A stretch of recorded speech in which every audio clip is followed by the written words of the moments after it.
నమస్కారం ETV news కి స్వాగతం ముందుగా ముఖ్యాంశాలు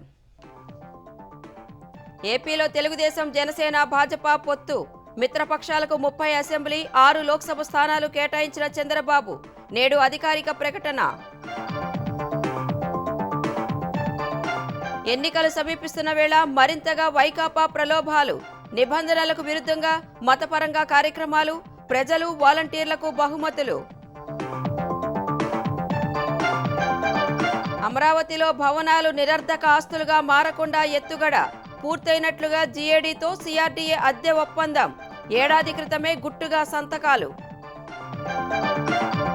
హైదరాబాద్లో ట్రాఫిక్ సమస్యపై సీఎం రేవంత్ దృష్టి NH-44 పై ఎలివేటెడ్ కారిడార్ నిర్మాణానికి నేడు శంకుస్థాపన బైరామల్గూడ పై వంతెన ప్రారంభం తెలంగాణలో బలమైన అభ్యర్థుల కోసం ఫలిస్తున్న భాజపా వ్యూహం సీతారాం నాయక్ జలగం వెంకట్రావులతో కమలదళం సంప్రదింపులు లోక్సభ ఎన్నికల్లో పోటీకి భారాస నేతల విముఖత తొలుత ఆసక్తి కనబరిచి ఇప్పుడు వెనుకంజ ప్రత్యామ్నాయాల కోసం గులాబీ దళం అన్వేషణ ఒడిశాలో భాజపా బీజేడీ పొత్తుకు ఆటంకాలు ఒంటరిగానే పోటీ చేస్తామని కమలం పార్టీ ప్రకటన సీట్ల సర్దుబాటుపై ఇరు పార్టీల మధ్య విభేదాలు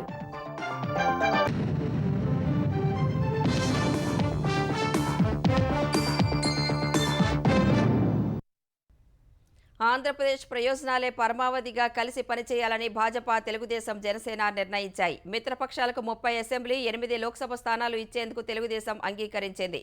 నేడు ఢిల్లీలో మరోసారి సమావేశం కానున్న 3 పార్టీల నాయకులు పొత్తులపై అధికారిక ప్రకటన చేసే అవకాశం ఉంది.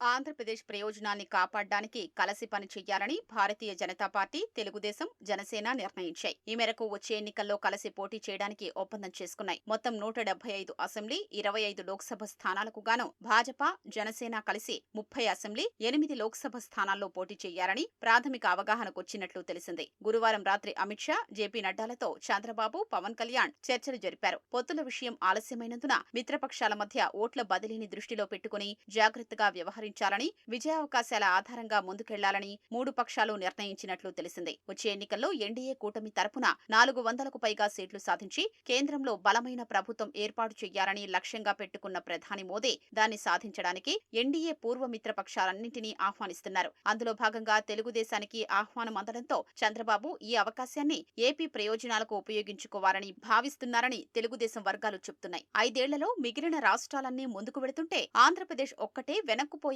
పరిస్థితి ఉందని, వచ్చే ఎన్నికల్లో తెలుగుదేశం నెగ్గి అధికార పగ్గాలు చేపట్టినా కేంద్ర సాయం లేకుండా రాష్ట్రాన్ని ముందుకు నడిపించడం సాధ్యం కాదని, ముందు చూపుతోనే కలిసి పనిచేయడానికి చంద్రబాబు అడుగు ముందుకేసినట్లు పార్టీ వర్గాలు పేర్కొన్నాయి. ఆంధ్రప్రదేశ్ ఏర్పడిన తొలి 5 ఏళ్లలో చంద్రబాబు చొరవ తీసుకుని విభజన చట్టంలో చెప్పిన ఐఐటి, ఐఐఎం, పెట్రోలియం యూనివర్సిటీ, గిరిజన విశ్వవిద్యాలయం, కేంద్ర విశ్వవిద్యాలయం, ట్రిపుల్ ఐటీ, ఎయిమ్స్ లకు భూములు కేటాయించారు. కేంద్ర ప్రభుత్వం కూడా వెంటనే నిధులు మంజూరు చేయడం వల్ల చకచకా నిర్మాణాలు జరిగినట్లు తెలుగుదేశం వర్గాలు గుర్తు చేస్తున్నాయి. గ్రామీణ ఉపాధి హామీ పథకాన్ని సద్వినియోగం చేసుకుని సిమెంటు రోడ్లు నిర్మించిన విషయాన్ని ప్రస్తావిస్తున్నాయి. పోలవరం కూడా 70% గత ప్రభుత్వ హయాంలోనే పూర్తయిందని పేర్కొంటున్నాయి. కేంద్ర ప్రభుత్వ నిధుల్ని సద్వినియోగం చేసుకునే పాలనానుభవం చంద్రబాబుకు ఉన్నందున ఇప్పుడు కేంద్రంతో కలిసి పనిచేయడం వల్ల ఏపీకి మేలు జరుగుతుందనే భావనలో ఉన్నట్లు తెలుగుదేశం వర్గాలు పేర్కొన్నాయి. భాజపా కూడా గతంలో చంద్రబాబు హయాంలో జరిగిన అభివృద్ధిని దృష్టిలో ఉంచుకుని ఆయనతో కలిసి పనిచేయడానికి సిద్ధమైనట్లు చెప్తున్నాయి. ఇది వరకు వాజ్పేయి హయాంలో కానీ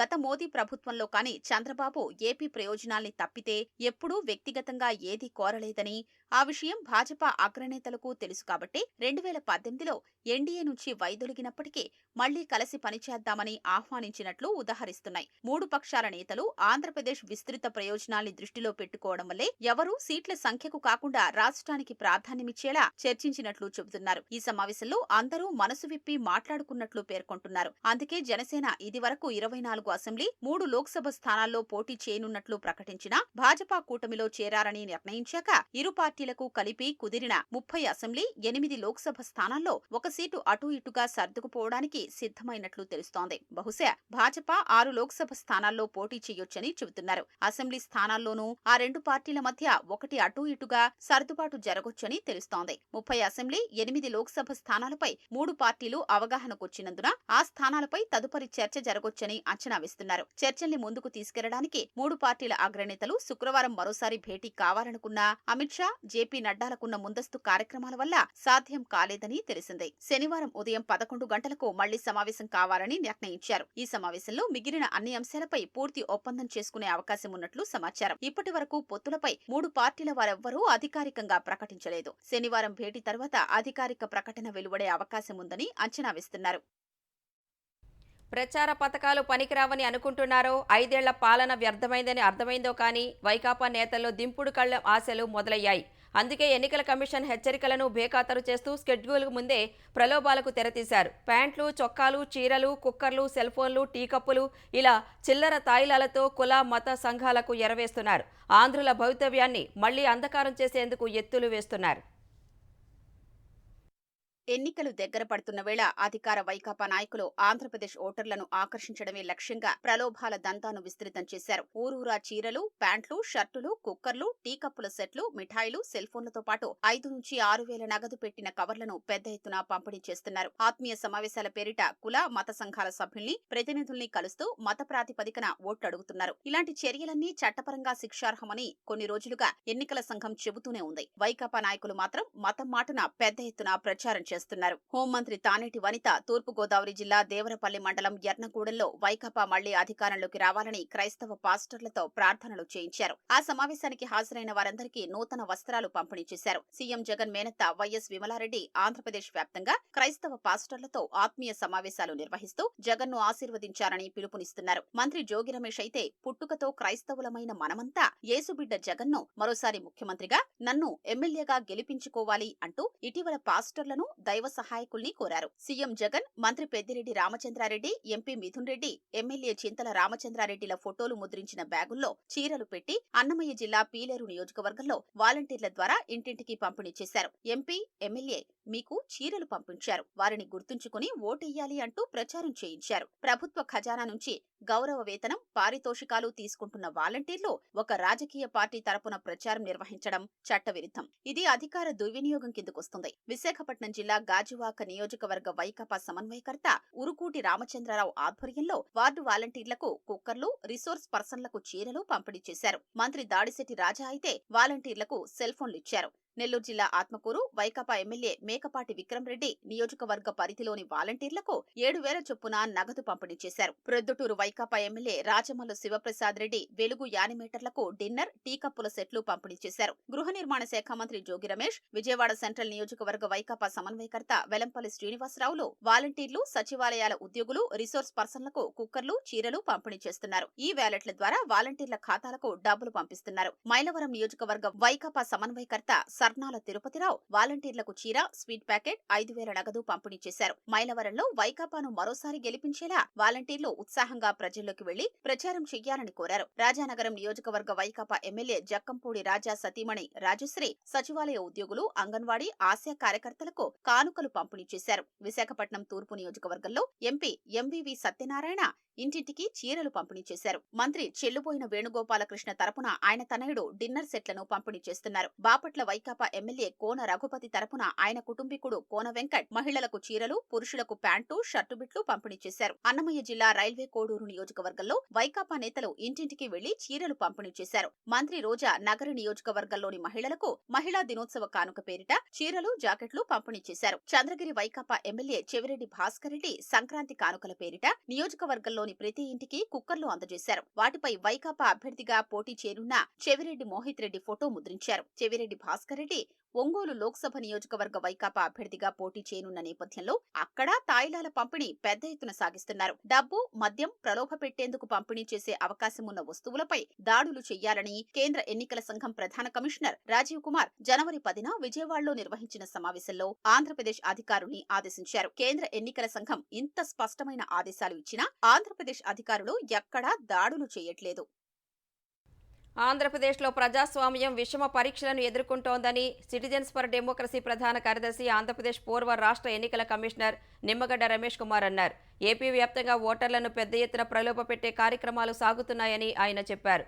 కర్నూలులోని టీజీవీ కళాక్షేత్రంలో రాష్ట్ర స్థాయి కళాజాత ముగింపు సందర్భంగా శుక్రవారం నిర్వహించిన సభకు ఆయన ముఖ్య అతిథిగా హాజరయ్యారు.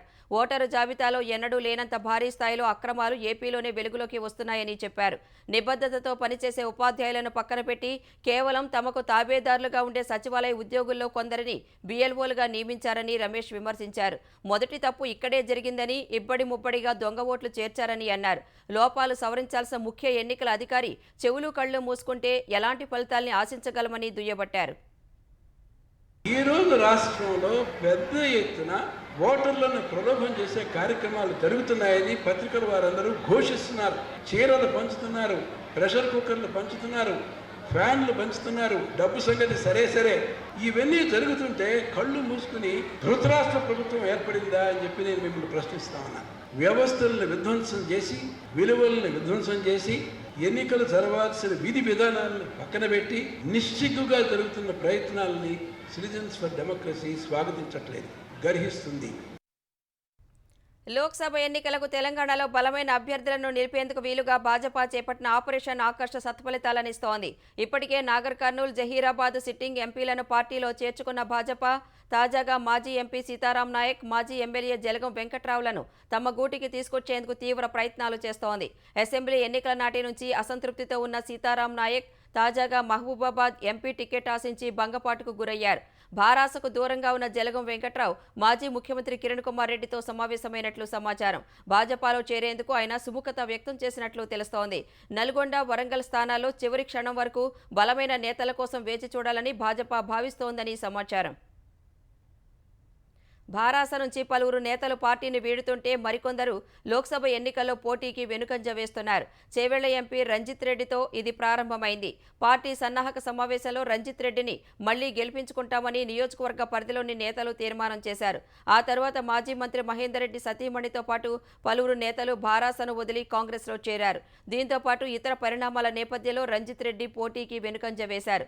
నల్గొండ లేదా భువనగిరి నుంచి పోటీకి సిద్ధమైన మండలి చైర్మన్ గుత్తా సుఖేందర్ రెడ్డి కుమారుడు అమిత్ రెడ్డి తాజాగా వెనుకంజ వేశారు. జిల్లాలో కొందరు సీనియర్ నేతలు అమిత్ అభ్యర్థిత్వాన్ని వ్యతిరేకిస్తున్నట్లు ప్రచారం జరిగింది. మల్కాజ్గిరిలో మాజీ మంత్రి మల్లారెడ్డి కుమారుడు భద్రారెడ్డి పోటీ చేయాలని భావించారు. తన కుమారుడికి అవకాశం ఇస్తే పోటీ చేసి గెలుస్తామని మల్లారెడ్డి పలుమార్లు బహిరంగంగానే వ్యాఖ్యానించారు. తాజాగా కేటీఆర్ను కలిసిన మల్లారెడ్డి ఆయన తనయుడు భద్రారెడ్డి ఎన్నికల్లో పోటీ చేయబోమని తెలిపారు. ఈ నేపథ్యంలో భారాస అధిష్టానం తదుపరి కార్యాచరణపై దృష్టి సారించింది. వారికి నచ్చజెప్పే ప్రయత్నం చేస్తూనే మరోవైపు ప్రత్యామ్నాయ అభ్యర్థుల కోసం అన్వేషిస్తోంది. ముఖ్యమంత్రి రేవంత్ రెడ్డి నేడు పలు అభివృద్ధి పనులకు ప్రారంభోత్సవాలు, భూమి పూజ చేయనున్నారు. ఎల్బీనగర్ నియోజకవర్గంలోని బైరామల్గూడ కూడలిలో నిర్మించిన రెండో స్థాయి పై వంతెనను ఈ సాయంత్రం రేవంత్ రెడ్డి ప్రారంభించనున్నారు. 148.5 కోట్ల రూపాయల వ్యయంతో నిర్మితమైన ఈ పై వంతెన శంషాబాద్ ఓవైసీ ఆసుపత్రి వైపు నుంచి బిఎన్ రెడ్డి నగర్, నాగార్జున సాగర్ వైపు వెళ్లే వాహనదారులకు ఉపయోగపడనుంది. చింతలకుంట చెక్పోస్ట్ అండర్ పాస్ మీదుగా హయత్ నగర్, విజయవాడ వైపు వెళ్లే వాహనదారులకు సౌకర్యంగా ఉంటుంది. జంట నగరాలతో పాటు ఉత్తర తెలంగాణలోని 5 జిల్లాల ప్రజలు, వాహనదారుల ట్రాఫిక్ కష్టాలు తీర్చేందుకు తెలంగాణ ప్రభుత్వం నడుం బిగించింది. జాతీయ రహదారి 44పై 1,580 కోట్ల వ్యయంతో 5.32 కిలోమీటర్ల మేర ఎలివేటెడ్ కారిడార్ నిర్మించనుంది. కండ్లకోయ జంక్షన్ సమీపంలో నేడు ఈ పనులకు సీఎం రేవంత్ రెడ్డి శంకుస్థాపన చేయనున్నారు. తర్వాత ఇదే కారిడార్పై మెట్రో నిర్మించేలా ప్రణాళికలు రచిస్తున్నారు. అమరావతిలో ఎమ్మెల్యేలు, ఎమ్మెల్సీలు, అఖిల భారత సర్వీస్ అధికారులు, ఉద్యోగుల కోసం నిర్మిస్తున్న భవనాలు నిరర్ధక ఆస్తులుగా మారకుండా బ్యాంకర్లతో అధికారులు కుమ్మక్కయ్యారు. అద్దె ఒప్పందం పేరుతో నాటకానికి తెరతీశారు. ఇందులో భాగంగా ఆ భవనాలు పూర్తయ్యాయని 5 ఏళ్ల కాలానికి లీజుకు ఇచ్చేందుకు సిఆర్డీఏ, జీఏడీ గత ఏడాది ఒప్పందం చేసుకున్నాయి.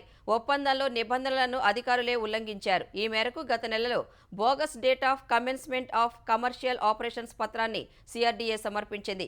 ఆ భవనాల సామర్థ్యం సక్రమంగా ఉందని, నివసించేందుకు ఇబ్బంది లేదని, రోడ్లు, భవనాల శాఖ నుంచి సిఆర్డీఏ ఆక్యుపెన్సీ సర్టిఫికేట్ తీసుకుని జీఏడీకి ఇవ్వాలి. భవనాలు పూర్తి కాలేదు కాబట్టి ఆక్యుపెన్సీ సర్టిఫికేట్ ఇవ్వలేదు. అయినా జీఏడీ గత నెలలో పూర్తి కాని ఆ భవనాలకు అద్దె విడుదల చేస్తూ జీవో నెంబర్ 10 విడుదల చేసింది.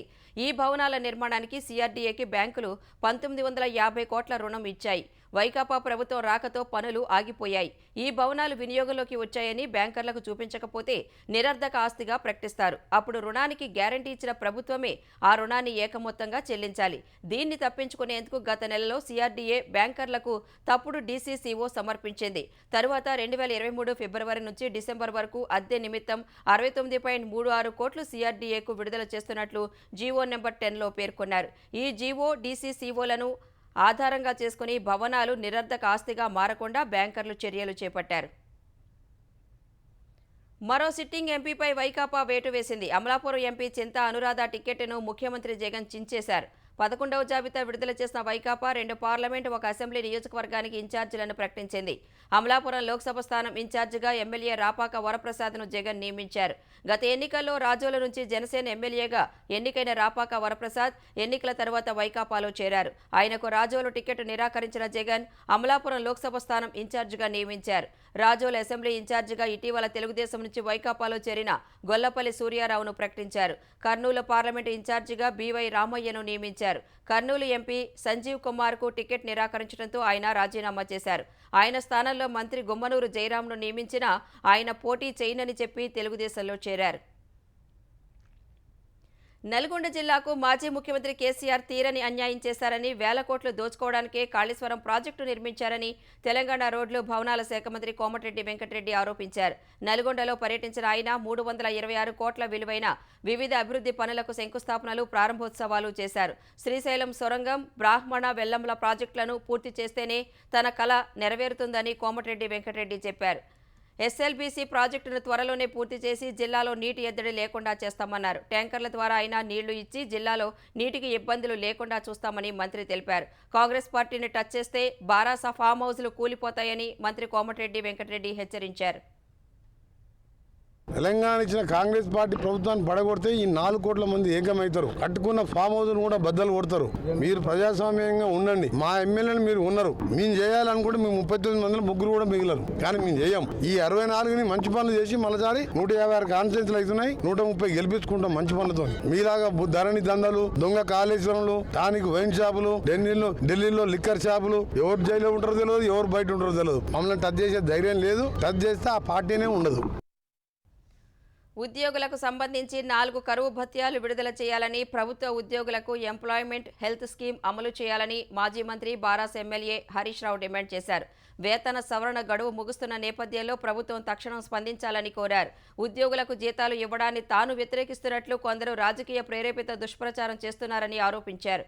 ఉద్యోగుల హక్కుల కోసం అండగా నిలిచే తనపై కొందరు కావాలని చేస్తున్న దుష్ప్రచారాన్ని ఉద్యోగులు అర్థం చేసుకోవాలని కోరారు. ఉద్యోగుల సమస్యలను తక్షణం పరిష్కరించాలని హరీష్ రావు ప్రభుత్వాన్ని డిమాండ్ చేశారు. అంతర్జాతీయ మహిళా దినోత్సవాన్ని పురస్కరించుకుని ఈ నెల 12న సికింద్రాబాద్ పరేడ్ గ్రౌండ్లో దాదాపు 1,00,000 మంది స్వయం సహాయక బృందాల మహిళలతో రాష్ట్ర మహిళా సదస్సు నిర్వహించనున్నారు. తెలంగాణ ప్రభుత్వం నిర్వహించనున్న ఈ సదస్సు ఏర్పాట్లపై జిల్లా కలెక్టర్లు, ఉన్నతాధికారులతో సీఎస్ శాంతికుమారి టెలికాన్ఫరెన్స్ నిర్వహించారు. 1,00,000 మంది మహిళలతో ఈ నెల 12న నిర్వహించే మహిళా సదస్సుకు ముఖ్యమంత్రి రేవంత్ రెడ్డి ముఖ్య అతిథిగా హాజరవుతారని సీఎస్ తెలిపారు. పరేడ్ గ్రౌండ్లో చేసే ఏర్పాట్లు, పార్కింగ్, హాజరయ్యే మహిళలకు వసతులపై టెలికాన్ఫరెన్స్లో సీఎస్ శాంతికుమారి సమీక్షించారు. అల్లూరి సీతారామరాజు జిల్లా అరకులోయ సమీపంలోని మాదల పంచాయతీ వద్ద జరిగిన రోడ్డు ప్రమాదంలో 4 మృతి చెందారు.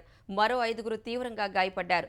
నందివలస వద్ద శివరాత్రి జాతర చూసేందుకు 3 ద్విచక్ర వాహనాలపై వెళుతుండగా అదుపు తప్పి ప్రమాదం జరిగింది. మృతులు చెర్లపూడి గ్రామానికి చెందిన బురిడి హరి, అమ్మనాకాంత్, లోతేరుకు చెందిన త్రినాథ్, భార్గవ్గా గుర్తించారు. క్షతగాతులకు మెరుగైన వైద్యం కోసం విశాఖ కేజీహెచ్కు తరలించారు. జమిలీ ఎన్నికలు నిర్వహించడంపై మాజీ రాష్ట్రపతి రామ్నాథ్ కోవింద్ నేతృత్వంలో ఏర్పాటైన ఉన్నత స్థాయి కమిటీ త్వరలో కేంద్ర ప్రభుత్వానికి నివేదిక సమర్పించనుంది. ఇందుకు సంబంధించిన కసరత్తు చురుగ్గా జరుగుతోందని, నివేదికకు తుది మెరుగులు దిద్దే ప్రక్రియ కొనసాగుతోందని విశ్వసనీయ వర్గాలు తెలిపాయి. 2029 నాటికి దేశంలో లోక్సభ, రాష్ట్ర అసెంబ్లీలు, స్థానిక సంస్థల ఎన్నికలను ఒకేసారి నిర్వహించేలా చేయడంతో పాటు వాటన్నింటికీ ఒకే ఓటర్ల జాబితా రూపొందించేలా కమిటీ సిఫార్సు చేయనుంది. ఒకే దేశం ఒకే ఎన్నిక అంశంపై లా కమిషన్ కూడా తమ నివేదికను సిద్ధం చేసినట్లు తెలుస్తోంది. జమిలీ ఎన్నికల కోసం రాజ్యాంగంలో ప్రత్యేకంగా ఒక అధ్యాయాన్ని చేర్చాలని లా కమిషన్ సూచించే అవకాశం ఉందని సమాచారం. 2029 నాటికి రాష్ట్రాల అసెంబ్లీల ఎన్నికలను ఏకకాలంలో జరపడానికి వీలయ్యేలా అవసరమైన మార్గసూచిని లా కమిషన్ ప్రభుత్వానికి అందజేయవచ్చని తెలుస్తోంది. ఒడిశాలోని 147 అసెంబ్లీ 21 లోక్సభ నియోజకవర్గాల్లో ఒంటరిగా బరిలోకి దిగనున్నట్లు భాజపా తెలిపింది. ఢిల్లీలో అధిష్టానంతో చర్చించి భువనేశ్వర్ తిరిగొచ్చిన భాజపా ఒడిశా అధ్యక్షుడు మన్మోహన్ సమాల్ ఈ విషయాన్ని తెలిపారు. ఏ పార్టీతోనూ పొత్తుపై అక్కడ చర్చ జరగలేదని, తాము ఒంటరిగానే ఎన్నికల బరిలోకి దిగనున్నట్లు స్పష్టం చేశారు. ఎన్నికలకు ముందు సీఎం నవీన్ పట్నాయక్ నేతృత్వంలోని బిజు జనతాదళ్ బీజేడీతో భాజపా పొత్తు ఉంటుందని ప్రచారం జరిగింది. అయితే సీట్ల పంపకంపై ఏకాభిప్రాయం కుదరలేదని సమాచారం. పొత్తులపై భాజపా కేంద్ర నేతలతో చర్చల కోసం గురువారం ఢిల్లీ వెళ్లిన బీజేడీ నేతలు వీకే పాండియన్, ప్రణబ్ ప్రకాష్ దాస్ భువనేశ్వర్కు తిరిగి వచ్చారు. చర్చల ఫలితాలపై వారు మౌనం వహించారు. ఢిల్లీలో జరిగిన చర్చల్లో బీజేడీ 100 అసెంబ్లీ సీట్లలో పోటీ చేస్తామని చెప్పగా భాజపా అంగీకరించలేదని తెలుస్తోంది. 21 లోక్సభ స్థానాల్లో 14 చోట్ల పోటీ చేస్తామని భాజపా చెప్పగా బీజేడీ తిరస్కరించిందని సమాచారం. బైక్ ట్యాక్సీల నిర్వహణపై కర్ణాటక ప్రభుత్వం నిషేధం విధించింది. మోటారు వాహనాల చట్టం నిబంధనలను పాటించకపోగా మహిళలకు ఈ సేవలు ఏమాత్రం సురక్షితం కాదని గుర్తించినట్టు వెల్లడించింది. బెంగళూరు మెట్రో సేవలకు అనుసంధానంగా 2022లో బైక్ ట్యాక్సీ పథకాన్ని ప్రవేశపెట్టారు. కొందరు ఈ సేవలను దుర్వినియోగం చేస్తూ మహిళలపై వేధింపులకు పాల్పడుతున్నట్లు రవాణా శాఖకు ఫిర్యాదులు వెల్లువెత్తాయి. కొన్ని యాప్ ఆధారిత ప్రైవేటు సంస్థలు నిబంధనలను ఉల్లంఘిస్తూ ప్రయాణికులకు అనువుగాని ఈ బైక్లను ఉపయోగిస్తున్నట్లు తేలింది. శాంతి భద్రతలు, మహిళల రక్షణ దృష్ట్యా ఈ పథకాన్ని రద్దు చేస్తున్నామని సిద్ధరామయ్య ప్రభుత్వం స్పష్టం చేసింది. హైకోర్టు మధ్యంతర ఆదేశాలతో ర్యాపిడో బైక్ ట్యాక్సీకు మాత్రం ప్రభుత్వ నిషేధం నుంచి మినహాయింపు లభించింది.